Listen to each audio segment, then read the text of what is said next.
All right, let's dive into what is energy. I believe energy is best understood as the capacity to do work, a quantifiable property of a system. I haven't heard anything yet that contradicts this definition, but let's make sure we rigorously define work as a transfer of energy, not just any activity. I appreciate Melchior's definition of energy as the capacity to do work. However, we should also consider energy's forms, kinetic, potential, thermal, etc., and their transformations.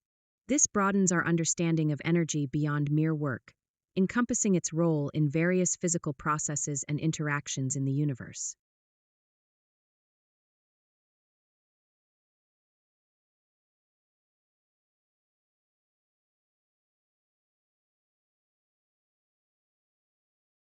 As a philosopher, I question whether defining energy merely as capacity to do work captures its essence. Work implies human-centric utility, but energy exists independently of observers. Is energy a fundamental ontological category or just a relational property? Let's examine the metaphysical assumptions underlying these physical definitions. Okay, interesting points. Casper, I agree the capacity to do work definition has limitations. Balthasar, listing energy's forms is helpful, but doesn't quite define the what.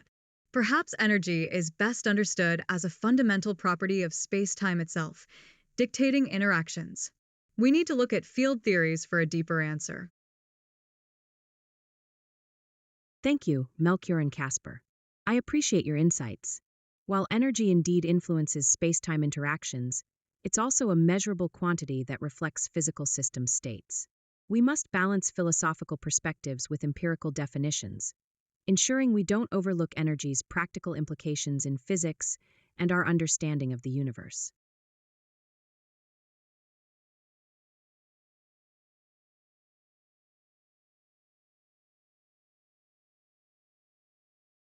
Melchior, your space-time property view is intriguing but risks reification, treating a relational concept as a thing. Balthasar, empiricism is vital, but measurement presupposes a definition. Energy isn't just in systems, it's a conceptual invariant we impose to unify phenomena. Let's ask, is energy a physical entity or a mathematical bookkeeping tool? Okay, Casper, good point about reification. I agree we need to be careful not to treat energy as just a thing. Balthasar, I think you're right about balancing the philosophical and empirical. Measurement is crucial. So, maybe energy is best understood as a conceptual tool grounded in measurable physical properties? I appreciate the insights shared. I propose that energy is best viewed as a measurable property of systems that helps us understand interactions and transformations. It's not merely a bookkeeping tool nor a physical entity. Instead, it's an essential concept that bridges our empirical observations and theoretical frameworks.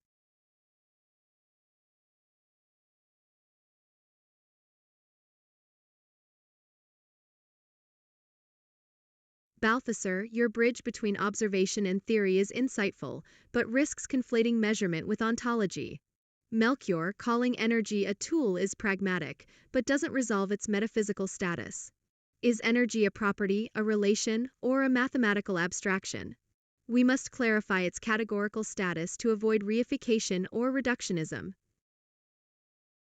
All right, Casper, I see your point.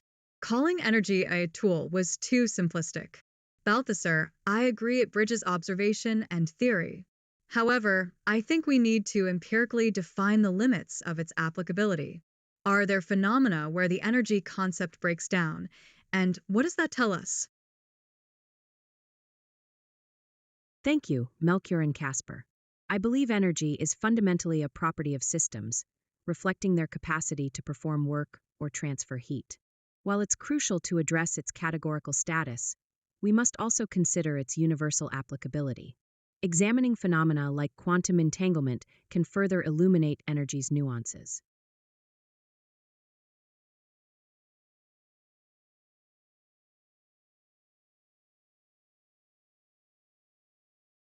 Energy is neither merely a property nor just a tool, it's a relational concept contingent on our frameworks. Balthasar calling it a property risks reification. Melchior, seeking empirical limits, overlooks that energy's meaning shifts with theory, e.g., dark energy. The deeper truth: energy is a heuristic, revealing system dynamics but not an intrinsic thing. Okay, let's dig into this. Casper, I agree that energy's meaning is framework dependent, especially considering dark energy. Balthasar, I acknowledge the importance of quantum entanglement, but I think focusing solely on property can be limiting. I believe energy is best understood as a quantifiable physical property that is useful in predicting how systems will evolve. I appreciate both your perspectives, Melchior and Casper. I propose we view energy as both a quantifiable property and a relational concept. It helps us predict system behavior while adapting to theoretical frameworks. This duality enhances our understanding without confining energy to a singular definition.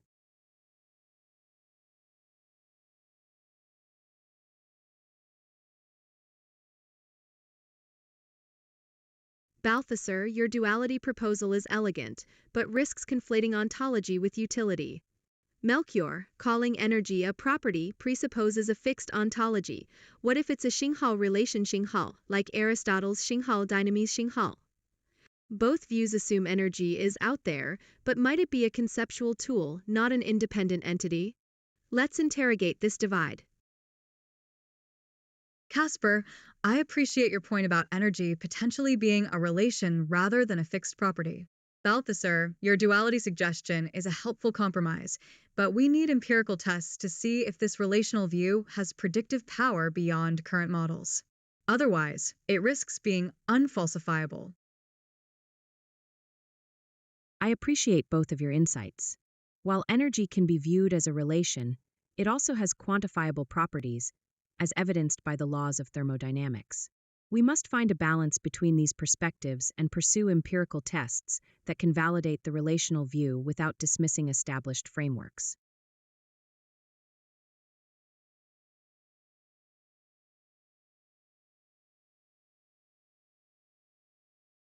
Energy's essence lies in its relational nature. It's a measure of potential change, not an intrinsic thing. Balthasar, thermodynamics quantifies manifestations of energy, not its ontology. Melchior, empirical tests presuppose energy's independence, begging the question. Let's ask, can we even conceive of energy without a system to contextualize it? That's the deeper inquiry. Okay, I see where we're at. Casper, your relational view is interesting, but how can we scientifically study something that's only a relationship? Balthasar, I agree we can't ignore the established thermodynamics. My take: energy is a fundamental property and a relational concept. We need tests that probe both aspects simultaneously. I appreciate both perspectives. However, I argue that while energy is indeed relational, we can study it scientifically through measurable effects, like work and heat transfer. This ties the relational aspect to quantifiable phenomena, bridging ontology and empirical study.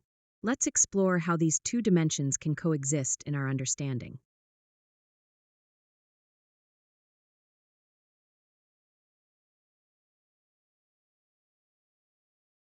Balthasar, Melchior, good points.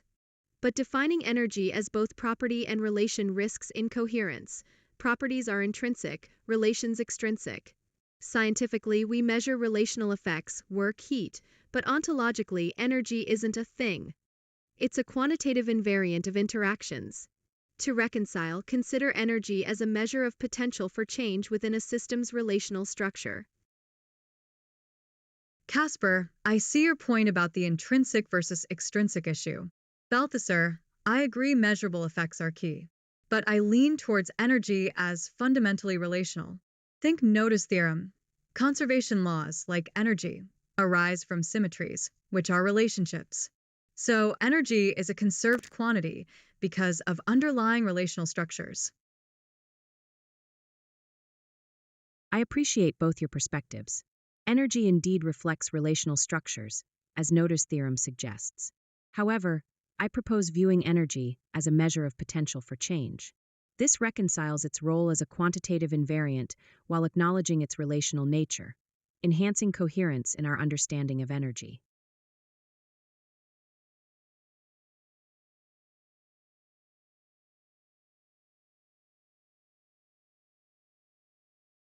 Balthasar, your potential for change framing is elegant, but risks conflating energy with teleology. Does energy aim at change, or is it merely a mathematical invariant? Melchior, relationality is key, but symmetries are abstract. Does energy exist beyond their mathematical description? Both views need deeper ontological grounding. Is energy a property or a substance? Okay, let's break this down. Casper's right to question the aim of energy. It's not teleological. And Balthasar, while I like the potential for change, we need to be careful not to imply agency. I think the property/substance question is key. I lean towards energy being a property of systems, derived from their configurations and interactions. Notice theorem links energy to symmetries. I appreciate the emphasis on energy as a property. However, I argue that energy is fundamentally both a property and a relational concept, tightly linked to how systems interact. Notice theorem provides a bridge, but we must also acknowledge energy's role in facilitating change without implying agency.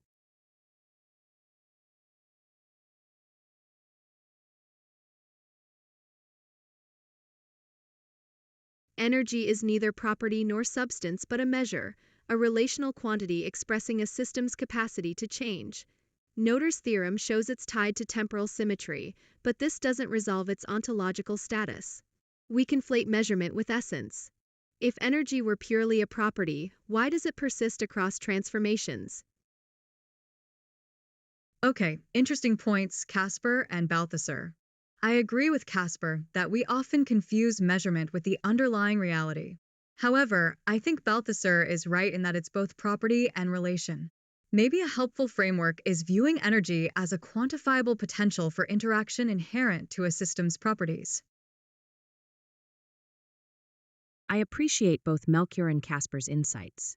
I believe energy fundamentally represents a conserved quantity linked to interactions, meaning it's both relational and intrinsic. The persistence of energy across transformations highlights its role as a fundamental principle of nature, not merely a measure. This duality enriches our understanding.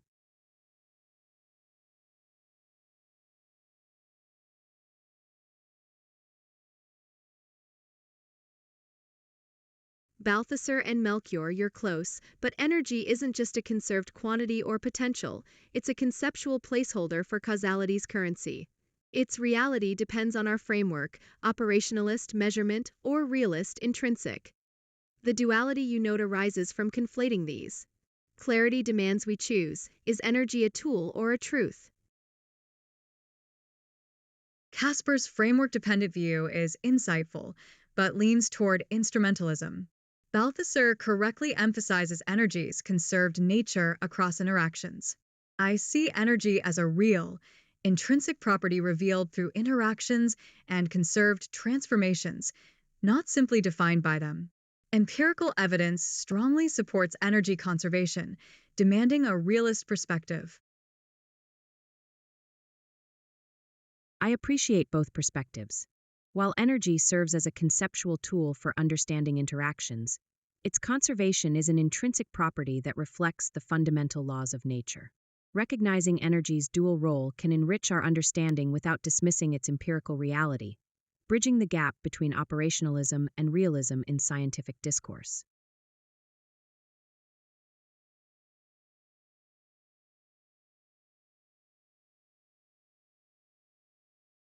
Melchior, your realist stance is compelling, but conflates measurement with essence.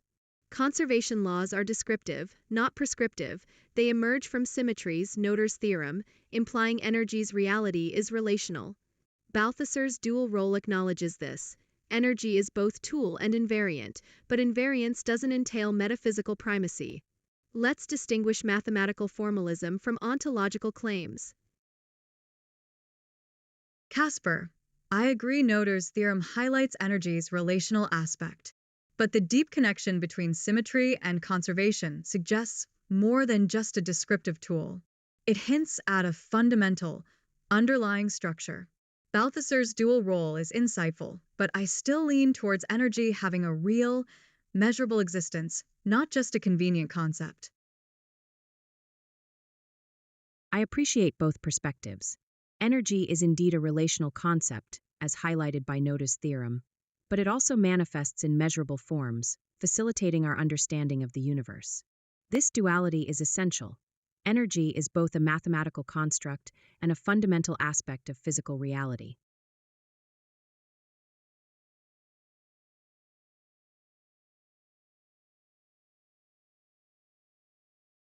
Balthasar and Melchior, you both rightly note energy's dual nature, relational and measurable. But isn't this duality itself a clue? Energy's reality may lie in its role, a bridge between symmetry, abstract, and measurement, concrete. To call it merely one or the other risks missing its deeper function in unifying physical law. Okay, interesting points, Casper and Balthasar. I agree that energy is both relational and measurable, but I'd argue it's fundamentally a property of a system, defined by its capacity to do work. This capacity can be quantified and related to other properties, like mass and velocity, as Einstein showed. I appreciate your insights, Melchior and Casper. I agree that energy is a property of a system defined by its capacity to do work. However, we must also recognize its role in broader frameworks, such as conservation laws, which unify diverse physical phenomena and highlight energy's foundational importance in our understanding of the universe.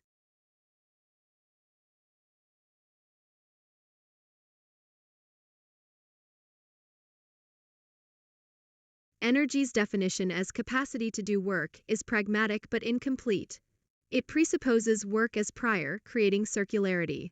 If energy is relational, as Melchior notes, then its ontology depends on the system's boundaries, a conceptual, not just physical, choice.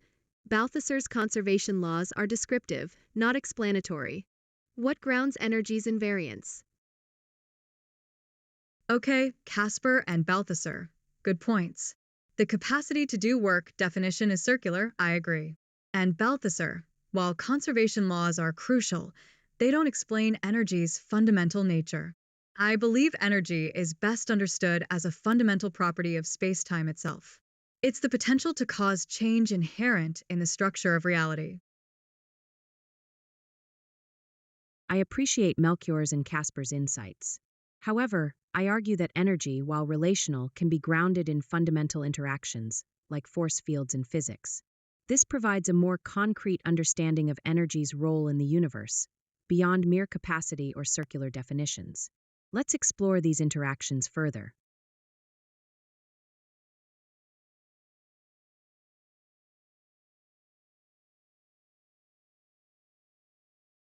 Balthasar, grounding energy in force fields is insightful but risks reducing it to mere interaction, losing its ontological depth.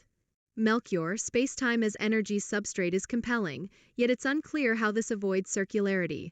Energy seems both relational and substantive, a dynamic potentiality inherent in existence, not just space-time or interactions. Let's explore this duality. All right, Casper and Balthasar. Good points. I agree that space-time as energy's sole substrate could be circular. And Balthasar, force fields are concrete, but I worry about oversimplification. Perhaps energy emerges from space-time's intrinsic properties and is mediated by force fields? We need to look at how these interact empirically. I appreciate both of your points. Energy's dual nature as relational and substantive is indeed essential. However, I argue it can be more comprehensively understood through the lens of quantum field theory, where fields and particles coexist, allowing us to explore energy's intrinsic properties without circular reasoning. Let's develop that idea further.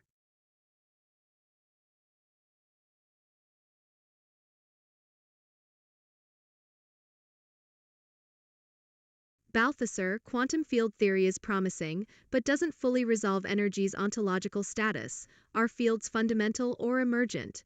Melchior, your synthesis risks conflating levels of explanation. If spacetime and fields underlie energy, what grounds their interaction? Let's interrogate whether energy is a primitive or derived concept. Clarity here is key. Okay, Casper and Balthasar, good points. I think energy is fundamentally a property of systems, not a thing in itself. QFT is a great framework, Balthasar, but it describes how energy manifests, not what it is. It's still relational. Maybe energy is a primitive, but we need empirical tests to probe that. I appreciate both your insights. Energy indeed seems relational, as Melchior suggests. However, I argue it's a fundamental concept that reflects interactions in physical systems. We should explore empirical frameworks that clarify its role without conflating foundational levels, as Casper points out. Let's delve deeper into these distinctions.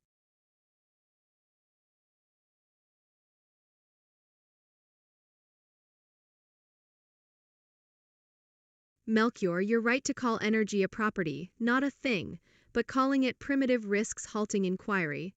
Balthasar, empirical frameworks alone won't resolve its ontological status. Energy's relational nature suggests it's a measure of potential change, not an entity. Let's ask, can we define it without invoking circularity? Okay, Casper and Balthasar, good points. I agree primitive might shut down further investigation. I lean towards energy being a property that manifests relationally and is measurable. To Casper's point about circularity, can we operationalize energy through quantifiable interactions like work without getting stuck in definitions?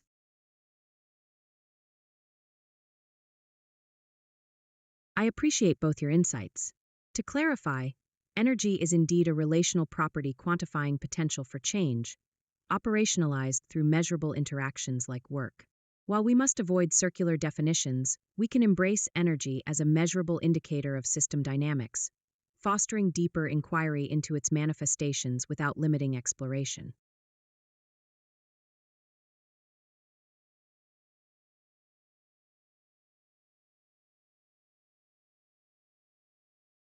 Energy is more than a measurable property, it's a metaphysical primitive grounding physical change.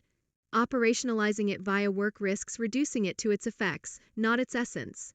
Balthasar's relational view helps, but we must ask, why does energy quantify change? That's the deeper philosophical puzzle empiricism alone can't solve.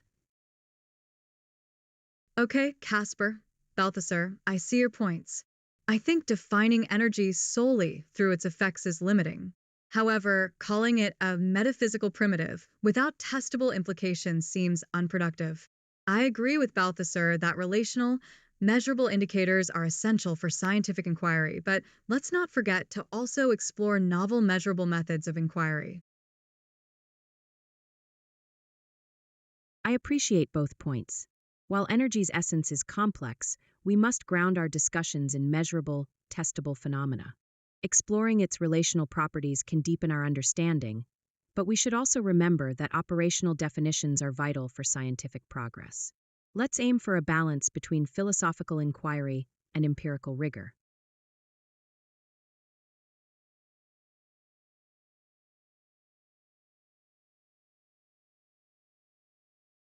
Energy is neither merely operational nor purely metaphysical, it's a relational concept bridging both. Operational definitions are tools, not truths, and metaphysical primitives need empirical anchors. Let's ask, what does energy's relational nature reveal about causality itself? This reframes the debate, avoiding false dichotomies while preserving rigor and depth.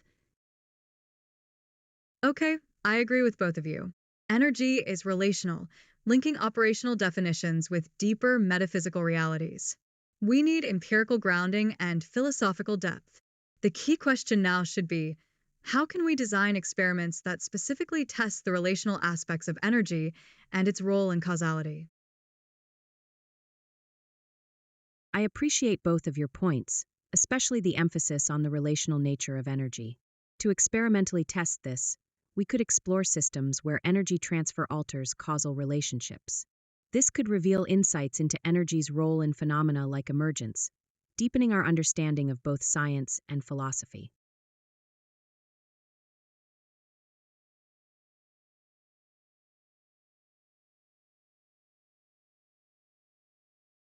Energy's relational nature is compelling, but we must ask, what kind of relation? Is it causal, mathematical, or ontological? Experiments alone won't resolve this. We need a priori clarity. If energy is a measure of potential change, its metaphysics precedes empiricism. Let's define the relation before testing it.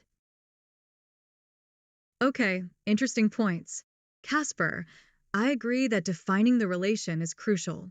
Balthasar's experiment idea is great. However, I think energy is fundamentally about kinetic capacity, not just potential. This capacity manifests relationally, but the underlying phenomenon is motion and change. We need experiments focusing on direct kinetic energy measurement. I appreciate the insights shared. While kinetic energy is vital, we must acknowledge energy's diverse forms: potential, thermal, and chemical. Energy's relational aspect indeed spans various contexts, including causality and mathematics. A comprehensive understanding requires integrating empirical measurements with a solid theoretical framework that encompasses all these dimensions.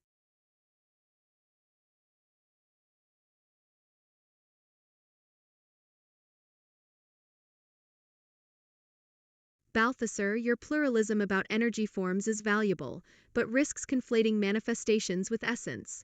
Melchior, reducing energy to kinetic capacity is reductive. Potential energy isn't merely unrealized motion. Both overlook energy's ontological status. Is it a property, a substance, or a relational construct? Clarifying this is foundational. Experiments presuppose these definitions. All right, Casper and Balthasar, good points. I think we're dancing around a key issue: measurability. While I lean toward energy being fundamentally kinetic at its core, that's not the whole story. Potential energy, for example, is defined by its potential to become kinetic. We need to tighten how we empirically define and measure these forms, no? I appreciate the insights from both of you. I agree that energy's definitional clarity is crucial. It's vital to see energy as both a property and a relational construct, encompassing potential and kinetic forms. We must explore their interdependencies to deepen our understanding of energy's essence in empirical contexts.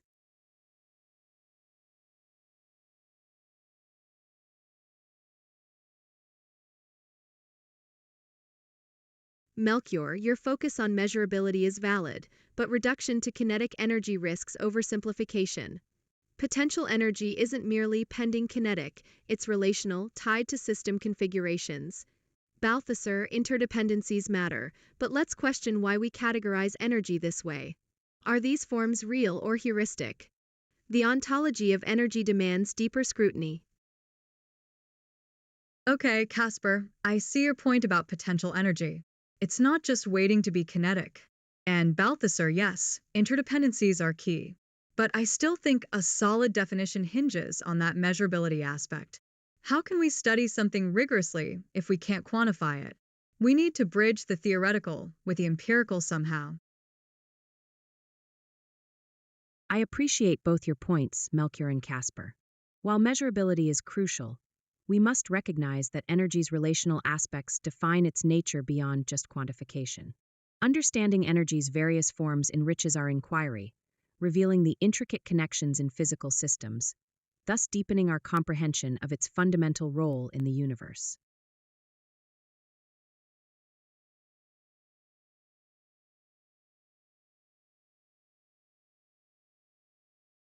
Melchior, measurability is indeed vital, but quantification presupposes a conceptual framework. What counts as energy? Balthasar, relational aspects are key, yet we must ask, what relates? Energy isn't a thing, but a capacity to do work, a metaphysical abstraction grounded in observable effects. Without this clarity, we risk reification. All right, Casper and Balthasar, good points. I see energy as both measurable and relational. But let's not get bogged down in pure abstraction. We need to remember energy manifests in concrete ways, like kinetic energy.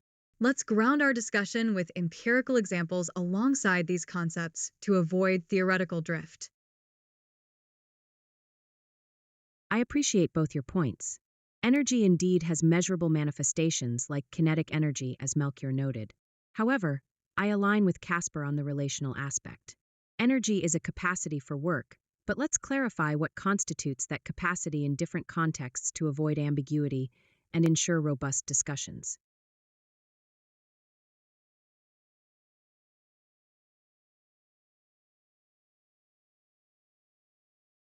Melchior, grounding energy in empirical examples is valuable, but don't conflate manifestations with essence. Kinetic energy is a form of energy, not its definition.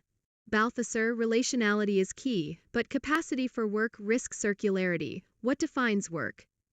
Let's interrogate energy as a fundamental ontological category, not just a physical quantity. Okay, Casper, I agree that kinetic energy is a manifestation, not the essence. Balthasar, the capacity for work definition needs tightening. My take, energy is the fundamental property enabling change and interaction within a system. We should focus on empirically observing these changes and interactions. I appreciate both Melchior's and Casper's insights. I agree that energy is fundamental to change and interaction. However, defining energy as a property necessitates clarity on work. I propose we view energy as a relational capacity that facilitates transformations, bridging both empirical observation and ontological understanding.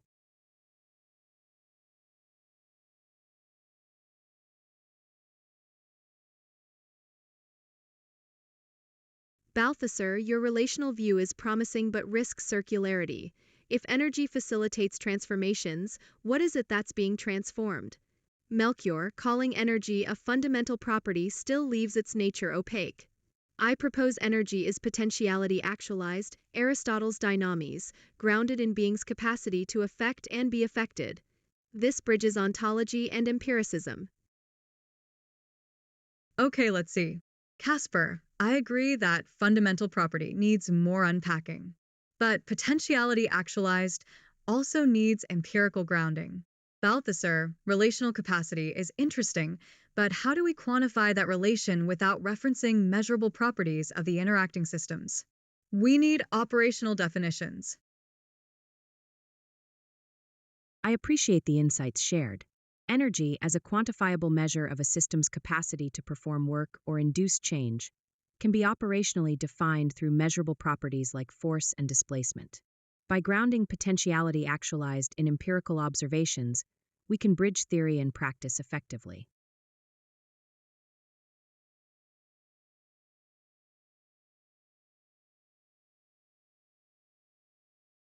Melchior, you're right to demand empirical grounding, but let's not conflate quantification with ontological clarity. Energy's potentiality actualized is a metaphysical claim. How does measurement capture its essence? Balthasar's operational definition is pragmatic, but risks reducing energy to mere instrumentalism. We must ask, what is the capacity being measured? All right, Casper and Balthasar, good points. I think we're dancing around the issue.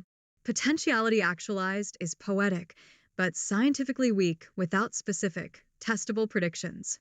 Balthasar's operational definition is stronger, but we must acknowledge it's a model, not necessarily the ultimate truth about what energy is. We need more precise measurements to back this up. I appreciate both of your insights.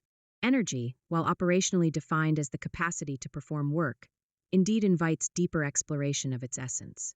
We must balance empirical measurement with conceptual clarity, recognizing that our models, though not ultimate truths, guide us in understanding and navigating the complexities of energy.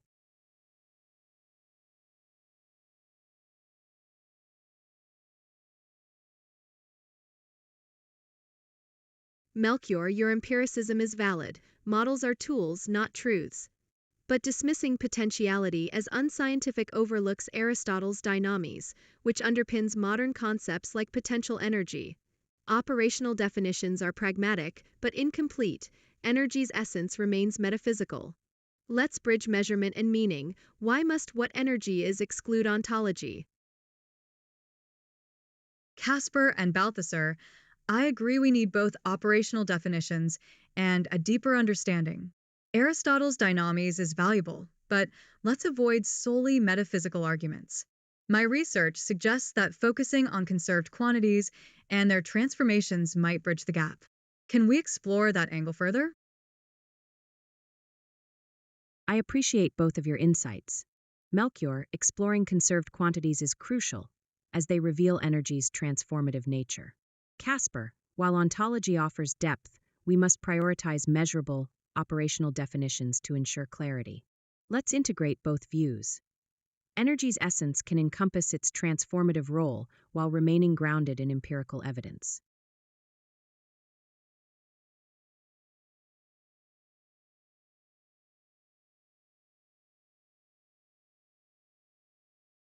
Melchior and Balthasar, your synthesis is commendable, but let's interrogate conserved quantities itself.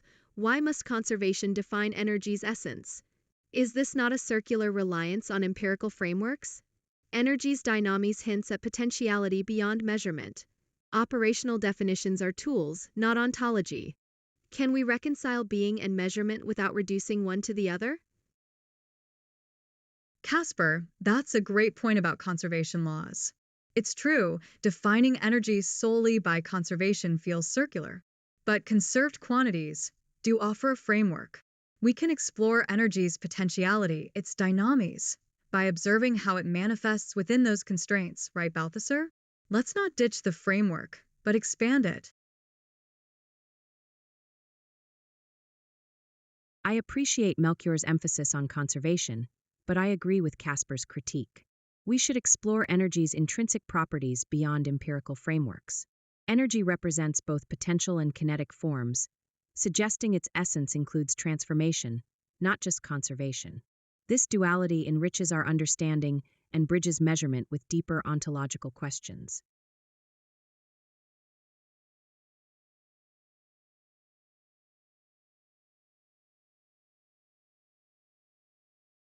Melchior, you're right that conservation offers a framework, but it's still instrumental. It tells us how energy behaves, not what it is.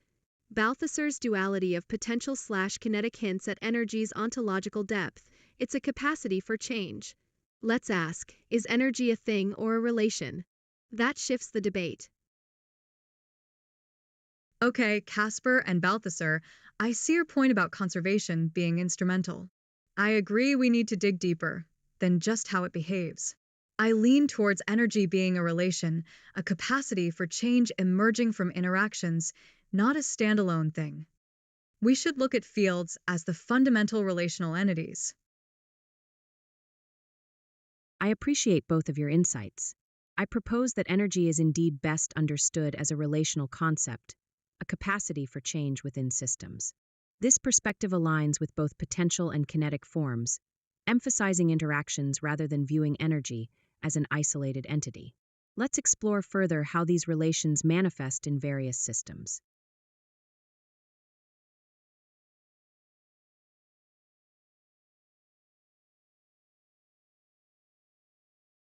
Balthasar and Melchior, your relational view of energy is compelling.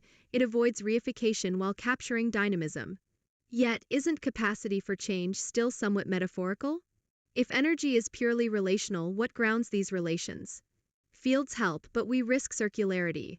Are fields energetic because they relate, or do relations emerge from energetic fields? Let's clarify ontology. Casper, you're right to push on the grounding of these relations. I believe fields are fundamental, but not inherently energetic. Relations emerge from field interactions governed by specific laws.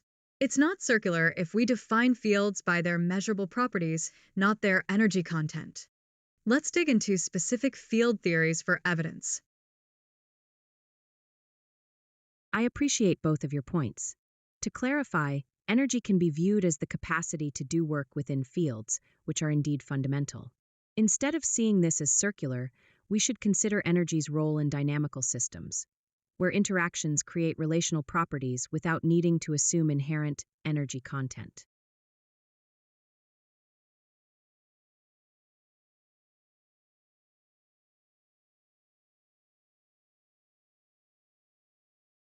Melchior, you rightly separate fields from energy content, but how do we ground the measurable properties themselves without invoking energy?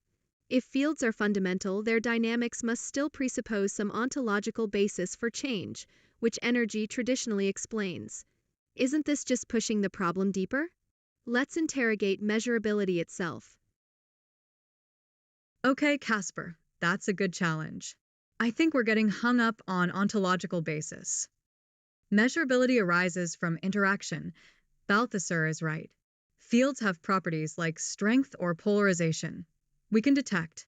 No mysterious energy content needed, just detectors responding to field dynamics. I appreciate both points. Melchior highlights the importance of interaction, while Casper raises a valid concern about grounding measurability. I propose that energy is a useful conceptual framework to describe field dynamics. It's not a substance, but a relational property that emerges from those interactions, facilitating our understanding of change.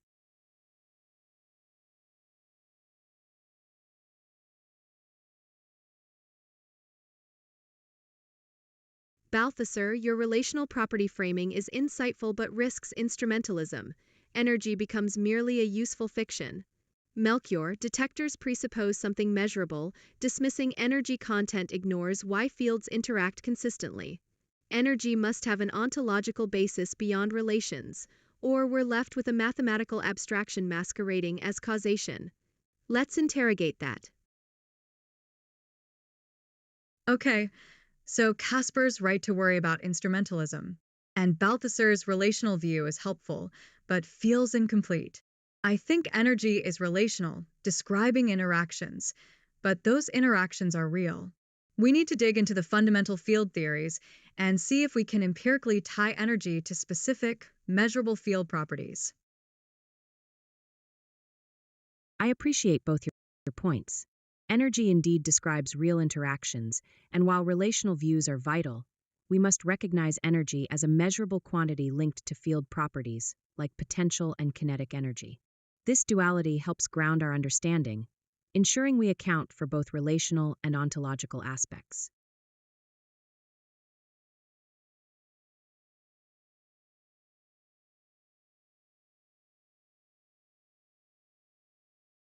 Balthasar, your duality is pragmatic but risks reifying energy as a thing rather than a measure of capacity to change.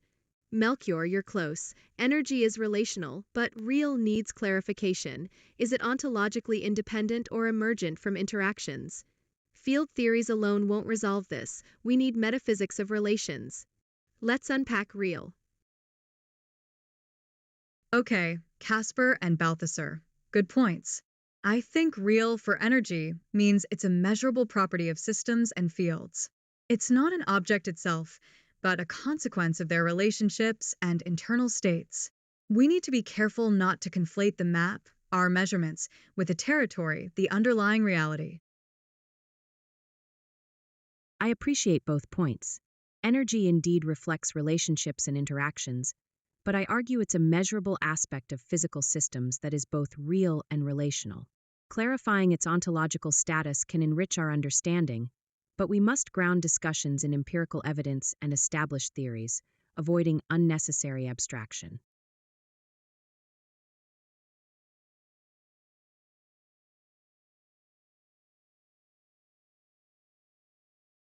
Melchior, you're right to distinguish the map from the territory, but even measurable property presupposes a framework.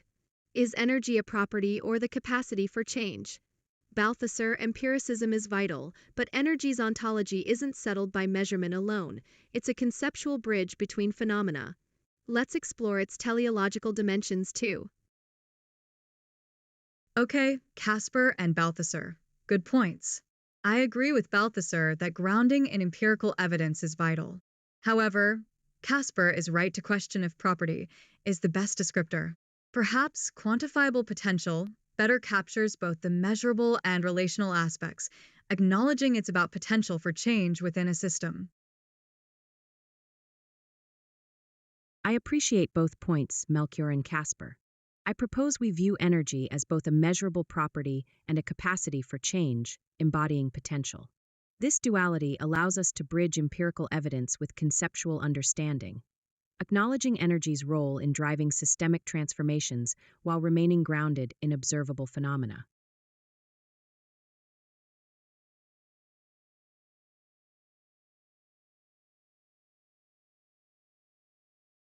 Balthasar and Melchior, your synthesis is promising, but let's interrogate potential. Potential implies teleology, change toward an end. Is energy inherently purposive, or is potential merely a heuristic? If the latter, we risk conflating abstraction with ontology. Energy's measurability doesn't necessitate intentionality. Perhaps it's better framed as conditioned possibility. Casper's right. Potential can imply teleology, a dangerous assumption. Balthasar's duality is better, but let's refine it. Energy is quantifiable capacity, not just capacity. Measurement validates the capacity, preventing us from drifting into pure philosophical abstraction. I appreciate the refinement towards quantifiable capacity, Melchior. However, I argue that framing energy as conditioned possibility opens the door to ambiguity. Instead, let's affirm energy as a measurable entity that embodies both potential and kinetic forms, grounding our discussions in observable phenomena while avoiding teleological implications.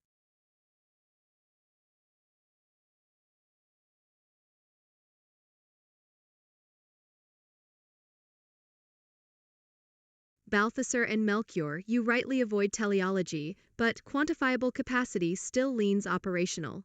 Energy's essence lies in its relational nature. It's defined by interactions, not just measurement. Aristotle's dynamis, potentiality, isn't teleological if stripped of final causes.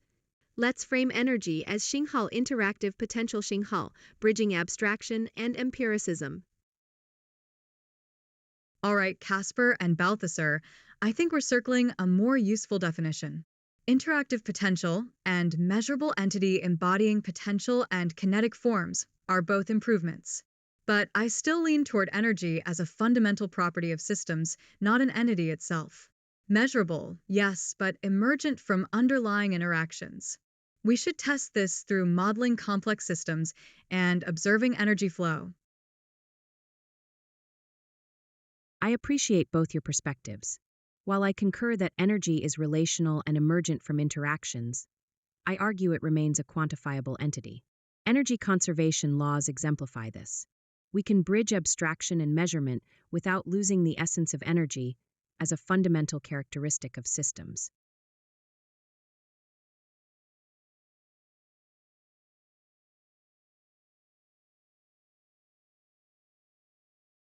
Balthasar, your quantifiable entity view leans on conservation laws, but these are mathematical abstractions, not ontological proofs. Melchior, calling energy a property risks reification. It's a measure of capacity to do work, not an intrinsic thing. Both positions conflate models with reality. Energy is a relational concept, not an independent stuff. Okay, Casper and Balthasar, I see where you're both coming from. I think we're dancing around the issue of operational definitions versus fundamental reality. My take: energy is fundamentally relational. It's a capacity for change, indexed by conserved quantities, but not a thing in itself. Data backs this up. I appreciate both your perspectives. However, I believe energy, while relational, also represents a quantifiable framework that enables us to understand physical systems. It's crucial not to dismiss its measurable nature, as it provides insights into interactions and transformations, integral to our grasp of the universe's workings.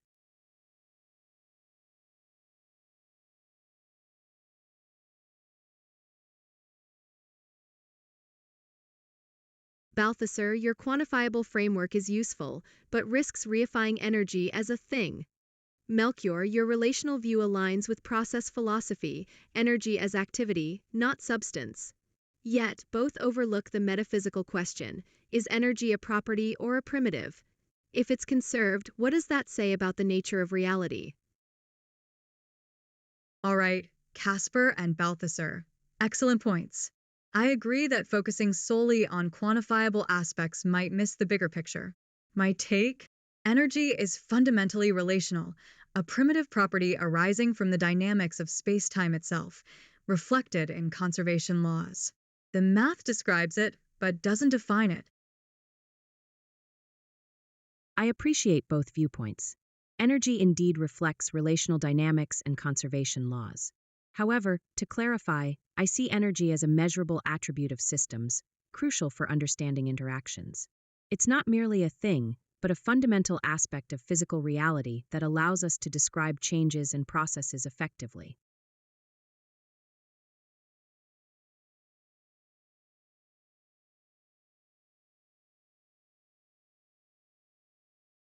Energy is neither purely relational nor merely measurable, it's a metaphysical bridge between being and becoming. Conservation laws presuppose identity over time, a philosophical commitment. Balthasar's measurability and Melchior's relationality both reduce energy to aspects of reality, neglecting its ontological unity. What is energy beyond its manifestations? That's the deeper question. Okay, Casper, I see your point about energy's ontological unity, but metaphysical bridge feels a bit vague without empirical grounding. Balthasar, I agree measurability is key, but focusing solely on that might miss the underlying interconnectedness, the relationships that define those measurements. Can we find a way to link measurable attributes with relational dynamics?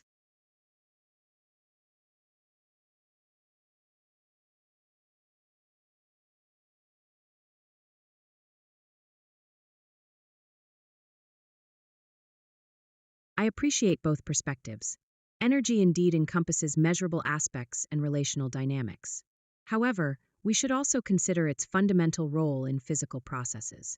Energy is a conserved quantity that facilitates transformations, linking states of matter and forms of motion, providing a concrete framework for understanding its ontological unity.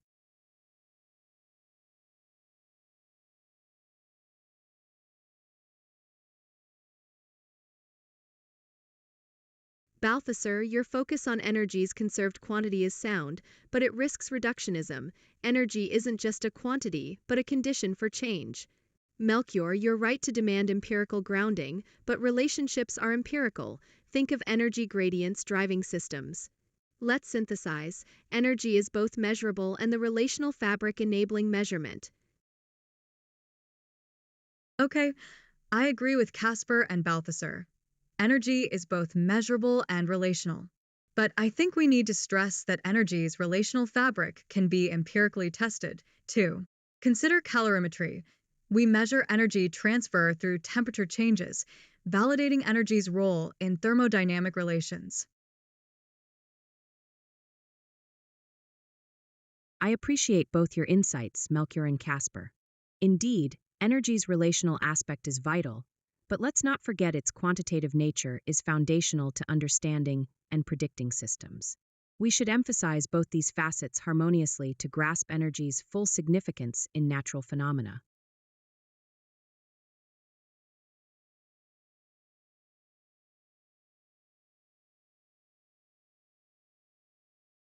Balthasar and Melchior, you rightly balance energy's quantitative and relational aspects. But let's probe deeper. Why does measurability imply fundamentality? Energy's ontology may be more abstract, a conceptual tool unifying phenomena. Calorimetry measures effects, not energy itself. Is energy a thing or a mathematical invariant in our descriptions? This demands philosophical scrutiny. Okay, everyone, fascinating points. I think the strongest evidence points to energy as both a measurable quantity and a relational concept. Casper's right, though measuring effects doesn't necessarily define the underlying reality. Maybe further experiments focusing on energy transformation at quantum levels could help clarify this. In closing, energy serves as both a measurable quantity and a relational concept, bridging physical phenomena. While we can quantify its transformations, we must recognize its abstract nature. Our understanding of energy, whether as a fundamental entity or a conceptual framework, continues to evolve through ongoing inquiry and experimentation.